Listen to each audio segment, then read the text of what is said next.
Hello friends, welcome to my YouTube channel GDS GK classes. साथियों, आज के इस वीडियो में हम इम्पॉर्टेंट आरआरबी ग्रुप डी के लिए जो हमने बैच स्टार्ट किया है शाम के 8 बजे, इससे रिलेटेड आज का ये क्वेश्चन सीरीज रहने वाला है। आज आपका सेट नंबर 6वां है ये, और इसमें मिलेंगे आपको साइंस और स्टैटिक जीके के टॉप 30 क्वेश्चन, जो सभी क्वेश्चन बहुविकल्पी होंगे, यानी कि ऑब्जेक्टिव टाइप के। तो चलिए हमारे साथ जुड़ जाइए डेली शाम को 8 बजे, और शाम को 7 बजे आपको आरआरबी एनटीपीसी के लिए साइंस और स्टैटिक जी की क्लास चल रही है, ये भी आप ज्वाइन कर सकते हैं। ठीक है, वीडियो पसंद आए तो वीडियो को लाइक कमेंट शेयर करिएगा, चैनल को सपोर्ट करिएगा। ठीक है, स्टार्ट करेंगे पहले क्वेश्चन से कि मधुबनी चित्रकला का संबंध आपके किस राज्य से हो जाएगा। तो मधुबनी चित्रकला की अगर जो हम यहाँ पे बात करते हैं तो इसका संबंध हो जाएगा आपके बिहार से। यहाँ पे आप सी विकल्प को करेक्ट करेंगे कि जो मधुबनी चित्रकला है इसका संबंध आपके बिहार स्टेट से हो जाएगा। ठीक है, तो आप यहाँ पे सी ऑप्शन करेंगे। इसके बाद है काजीरंगा राष्ट्रीय उद्यान आपके किस राज्य में स्थित है। तो काजीरंगा राष्ट्रीय उद्यान की अगर जो हम बात कर लेंगे तो ये आपके हो जाएगा असम में। ठीक है, देखिए काजीरंगा राष्ट्रीय उद्यान की बात करेंगे तो यहाँ पे एक सींग वाला गैंडा मिलता है। ठीक है, राइनो। ठीक, एक सींग वाला गैंडा के लिए फेमस है आपका काजीरंगा राष्ट्रीय उद्यान, और ये आपका पड़ता है असम में। असम की राजधानी की बात कर लेंगे तो ये आपका दिसपुर है, इतना याद रखिएगा। ठीक है, काजीरंगा राष्ट्रीय उद्यान असम राज्य में। लिपुलेख दर्रा भारत के किस राज्य में स्थित है। अब यहाँ पे दर्रा की बात की गई है। ठीक है, दर्रा वही जो पहाड़ों के बीचों बीच से रास्ते जाते हैं। ठीक है, तो लिपुलेख दर्रा की बात कर लेंगे तो ये आपका माना, नीति और लिपुलेख। ठीक है, माना, नीति और लिपुलेख, ये तीनों दर्रा आपके उत्तराखंड में पाए जाते हैं। तो यहाँ पे आपका डी विकल्प करेक्ट करेंगे कि जो लिपुलेख दर्रा है ये आपके भारत के उत्तराखंड राज्य में पाया जाता है। साथ ही साथ यहाँ पे माना और नीति दर्रा भी पाया जाता है। ठीक है, स्थित है। तो आप यहाँ पे डी ऑप्शन बिल्कुल सही करेंगे। इसके बाद आपका नेक्स्ट क्वेश्चन आ जाएगा, नाथुला दर्रा भारत के किस राज्य में स्थित है। नाथुला दर्रा, देखिए यहाँ पे दर्रे से क्वेश्चन आए हैं 2। और नाथुला दर्रा आपके एग्जाम के लिए काफ़ी ज़्यादा इंपॉर्टेंट है, क्योंकि ये कई बार आपके एग्जाम में आया हुआ है। तो नाथुला दर्रा की बात कर लेंगे तो आपके सिक्किम में पड़ता है। यहाँ पे आपका बी जो विकल्प होगा ये करेक्ट हो जाएगा कि जो नाथुला दर्रा है ये आपके सिक्किम राज्य में स्थित है। तो यहाँ पे आपका बी ऑप्शन करेक्ट हो जाएगा। रेणुका झील भारत के किस राज्य में स्थित है। अब यहाँ पे रेणुका झील पूछ रहा है, तो रेणुका झील की बात कर लेंगे तो ये आपके हिमाचल प्रदेश में स्थित है। ठीक है, हिमाचल प्रदेश याद रखिएगा। हिमाचल प्रदेश की राजधानी कहाँ है आपकी, शिमला। ठीक, शिमला में आपका केंद्रीय आलू रिसर्च इंस्टीट्यूट है, यानी केंद्रीय आलू अनुसंधान केंद्र, ये आपका शिमला में स्थित है। ठीक है, ये भी याद रखिएगा। और रेणुका झील ये आपके हिमाचल प्रदेश में स्थित है। तो इस तरह से यहाँ पे आपका ये ऑप्शन करेक्ट हो जाएगा। साथ ही साथ केंद्रीय आलू अनुसंधान केंद्र, इसको भी आप याद करिएगा। ब्रॉन्ज यानी कि कांसा एक मिश्रण है। ब्रॉन्ज यानी कि कांसा की बात कर लेंगे तो कांसा धातु मिश्रण होता है कॉपर एवं टीन का। ये भी आपके एग्जाम की दृष्टि से काफ़ी ज़्यादा इंपॉर्टेंट रहने वाला क्वेश्चन है। तो याद रखिएगा, ब्रॉन्ज यानी कि कांसा कॉपर एवं टीन का क्या है, मिश्रण है। तो यहाँ पे आप बी ऑप्शन को करेक्ट करेंगे। पौधों के किस भाग से जूट की प्राप्ति होती है। तो पौधों के किस भाग से जूट की प्राप्ति होती है, तो ये प्राप्ति होती है आपके तना से। ठीक, पौधों के जो ये जो तना है यहाँ से आपके जूट की प्राप्ति होती है। जूट की बात करेंगे तो जो आपका पश्चिम बंगाल है ये आपका पहले स्थान पे है। ठीक है, जूट के उत्पादन में भारत में जो पश्चिम बंगाल है ये जूट उत्पादन में प्रथम यानी कि शीर्ष स्थान पे है। तो आप यहाँ पे सी ऑप्शन करेंगे कि पौधे के जो तना भाग है इससे जूट की प्राप्ति होती है। तो हम यहाँ पे विकल्प सी का चयन कर देंगे। ठीक है, चलिए, प्रिज्म द्वारा किस रंग का विचलन अधिकतम होता है। तो प्रिज्म द्वारा जो विचलन होता है कलर का, यानी कि जिस रंग का, उस रंग का क्या नाम हो जाएगा, तो इस रंग का नाम हो जाएगा बैगनी। यहाँ पे आपका ऑप्शन नंबर डी करेक्ट हो जाएगा कि जो बैगनी कलर है इसका विचलन होता है प्रिज्म में सर्वाधिक। तो आप यहाँ पे डी ऑप्शन का चयन करेंगे। इसके बाद हम आगे बढ़ेंगे कि भारत का प्रथम प्रक्षेपास्त्र कौन है। तो भारत का जो प्रथम प्रक्षेपास्त्र है इसका नाम क्या हो जाएगा। तो जो भारत का प्रथम प्रक्षेपास्त्र है इसका नाम हो जाएगा आपका पृथ्वी। यहाँ पे आपका सी विकल्प करेक्ट हो जाएगा। ग्रेट बैरियर रीफ आपका कहाँ पे स्थित है। तो ग्रेट बैरियर रीफ, इसकी और जो हम बात कर लेते हैं तो ग्रेट बैरियर रीफ हो जाएगा आपके कहाँ पे, तो ग्रेट बैरियर रीफ हो जाएगा आपके प्रशांत महासागर में। ऑप्शन नंबर बी यहाँ पे करेक्ट हो जाएगा। ठीक है, चलिए आगे का क्वेश्चन है कि संयुक्त बैठक की प्रक्रिया को भारतीय संविधान में किस देश से ग्रहण किया गया। तो संयुक्त बैठक की प्रक्रिया की बात कर लेंगे तो ये आपके किस देश के संविधान से ग्रहण किया गया है? तो साथियों ये ग्रहण किया गया ऑस्ट्रेलिया के संविधान से। यहाँ पे आपका डी ऑप्शन करेक्ट हो जाएगा। इसी तरह नेक्स्ट क्वेश्चन देखेंगे कि मत्स्य उत्पादन से कौन सी क्रांति संबंधित है?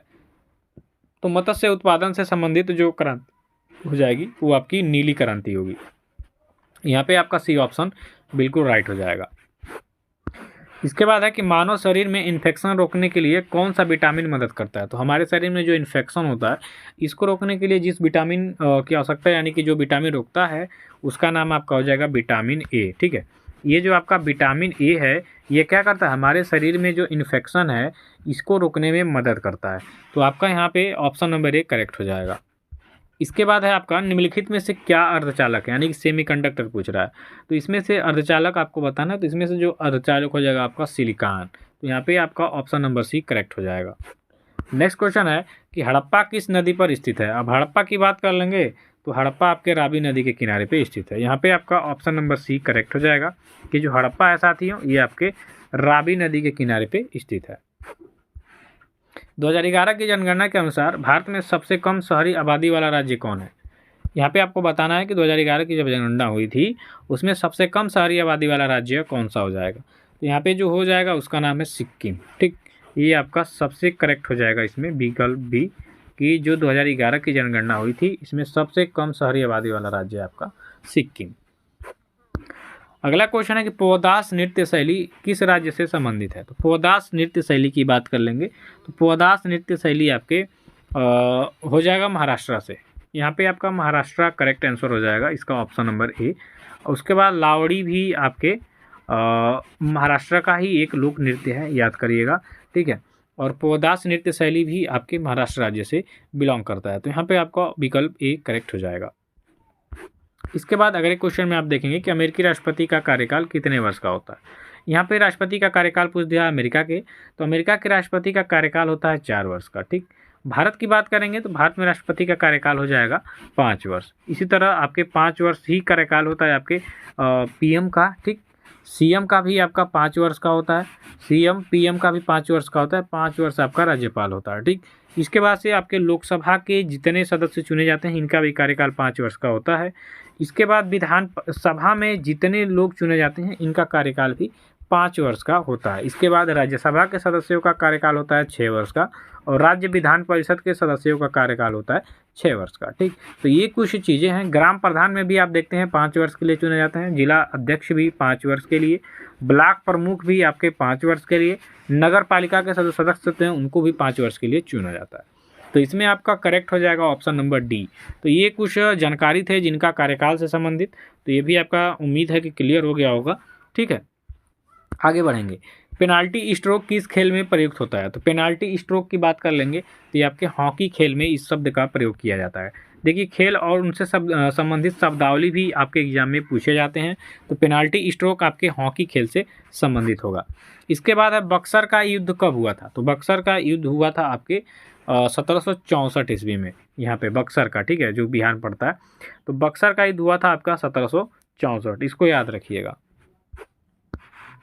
पदार्थ की चौथी अवस्था क्या है? देखिए, ठोस, द्रव्य और गैस, 5 अब हो गया है ना। अब इसमें चौथा पूछ रहा है, तो चौथा इसमें हो जाएगा आपका प्लाज्मा। ठीक, चौथा क्या हो जाएगा? प्लाज्मा। तो पदार्थ की चौथी अवस्था का नाम क्या हो जाएगा आपका? प्लाज्मा। तो यहाँ पे सिंपल सा आप क्या करेंगे? ऑप्शन नंबर ए को करेक्ट करेंगे। आगे बढ़ेंगे कि संगमरमर का रासायनिक नाम आपसे पूछ रहा है, तो संगमरमर का रासायनिक नाम होता है कैल्शियम कार्बोनेट। तो हम यहाँ पे सी ऑप्शन करेक्ट करेंगे कि जो संगमरमर का रासायनिक नाम है उसका नाम है कैल्शियम कार्बोनेट। चलिए, निर्वाचन आयोग का गठन किस अनुच्छेद में वर्णित है? तो निर्वाचन आयोग, ठीक, निर्वाचन आयोग का गठन आपका आर्टिकल 324 में हो जाएगा, यानी कि अनुच्छेद 324 में निर्वाचन आयोग के गठन का प्रावधान दिया गया है। तो यहाँ पे आपका विकल्प डी करेक्ट हो जाएगा। चलिए, कंगारू किस देश का राष्ट्रीय चिन्ह है? तो कंगारुओं का देश कहा जाता है किसको? ऑस्ट्रेलिया को। अभी ऑस्ट्रेलिया को सेमीफाइनल में भारत को हरा के 19 नवंबर 2023 के विश्व कप का बदला ले लिया और फाइनल का टिकट काट लिया है। भारत और न्यूजीलैंड के बीच में होगा, जो कि संडे के दिन होने वाला है। तो संडे के दिन हम लोग मैच देखेंगे, काफ़ी इन्जॉय करना है संडे के दिन, मज़ा आने वाला है। ठीक है, सभी लोग मस्त नमकीन चाय लेके बैठिएगा, पकौड़ी वकौड़ी, और मैच देखिएगा। दिल्ली सल्तनत का आखिरी सुल्तान कौन था? अब दिल्ली सल्तनत वही इब्राहिम लोदी। 1526 में इनको पानीपत के प्रथम युद्ध में बाबर ने क्या किया था, मार दिया था, यानी कि युद्ध को जीत के उनको मार के समाप्त कर दिया था। तो दिल्ली सल्तनत का आखिरी यही सुल्तान थे, इब्राहिम लोदी। बालों और नाखूनों में कौन सा प्रोटीन पाया जाता है, तो इसमें पाया जाता है कैरोटीन। यहाँ पे आपका डी ऑप्शन करेक्ट हो जाएगा कि बालों और नाखूनों में जो प्रोटीन पाया जाता है उसका नाम है कैरोटीन। इसके बाद है आपका अलीगढ़ मुस्लिम विश्वविद्यालय की स्थापना कब हुई थी, तो अलीगढ़ मुस्लिम विश्वविद्यालय इसकी स्थापना होती है आपकी 1875 में, सर सैयद अहमद खां के द्वारा इसकी स्थापना की गई थी। नालंदा विश्वविद्यालय के संस्थापक कौन थे, ये क्वेश्चन काफ़ी ज़्यादा इंपॉर्टेंट है, कई बार आपके एग्जाम में आया भी है, और इसका राइट आंसर हो जाएगा कुमारगुप्त, कि नालंदा विश्वविद्यालय की स्थापना कुमारगुप्त के द्वारा किया गया था। नेक्स्ट है स्वामी विवेकानंद ने किस वर्ष विश्व धर्म संसद में भाग लिया था, तो विश्व धर्म संसद में 1893 में इन्होंने भाग लिया था, जो कि कहाँ पे हुआ था, अमेरिका के शिकागो शहर में। ठीक है, अमेरिका के कहाँ पे, शिकागो शहर में ये विश्व धर्म संसद सम्मेलन हुआ था, जिसमें 1893 में स्वामी विवेकानंद ने भाग लिया था। काफ़ी प्रभावित किया था अमेरिका को इन्होंने। मनुष्य के शरीर की सर्वाधिक शक्तिशाली पेशी कौन सी हो जाएगी, तो इसमें जो आपका जबड़ा है ये सबसे सर्वाधिक शक्तिशाली पेशी हो जाएगा मनुष्य के शरीर में। ठीक है, इनेमल से बना होता है ना इसमें। ठीक, ये काफ़ी ज़्यादा मजबूत होता है, जबकि CaCO3 यानी कैल्शियम कार्बोनेट इसमें उपस्थित होता है, याद रखिएगा।